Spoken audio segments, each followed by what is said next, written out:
Hello everyone, তোমরা সবাই কেমন আছেন? আলহামদুলিল্লাহ আমরাও ভালো আছি। সকালবেলা ঘুমাতে উঠে এই যে ঘরে কাজকর্ম হাত দিয়ে দিচ্ছি, চুলা টুলা মুছে নিয়ে ঘর দুয়ার ঝাড় দিনো, দিয়ে বাইরেটাও ঝাড় দিয়ে নিনো, নিয়ে তারপরে আবার এই যে থাল বাসন ধুয়ে আইছি, থাল বাসন ধুয়ে তরকারি কাটে নিয়ে আবার তরকারি তুলে দিছি, তরকারি তুলে দিছি, দিয়ে যে ভাত উপর দিছি, তার মধ্যে আবার কুটুম আইছি, কুটুম্ব খাবার দিবা গেছি, এই যে চা বিস্কুট এলা নিয়ে কুটুম্বর সামনে যাই খাবার দিছি, দিয়ে বসে থেকে আবার কুটুম্বের সাথে গল্প করলো কিছুক্ষণ, করে নিয়ে কুটুম আবার চলে গেল, ভাত খেলো না।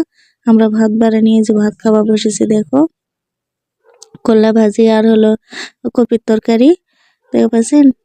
ভাত খাসি, ভাত পানি খায় দেয় আবার আমাদের যাওয়ার আছে এক জায়গাত, রেডি হয়েছি, লিপস্টিক কাজল দিয়ে রেডি হয়ে ভাত খাওয়া বসেছি। ভাত খাওয়া দেয় উঠে যাবো এক জায়গাতে। আমার এই 1 মিনিটের শর্ট ভিডিওটা তোমাকে কেঙ্কা লাগলো কমেন্ট করে জানাবেন, আর অবশ্যই আমার চ্যানেলটা সাবস্ক্রাইব করে দিবেন। আল্লাহ।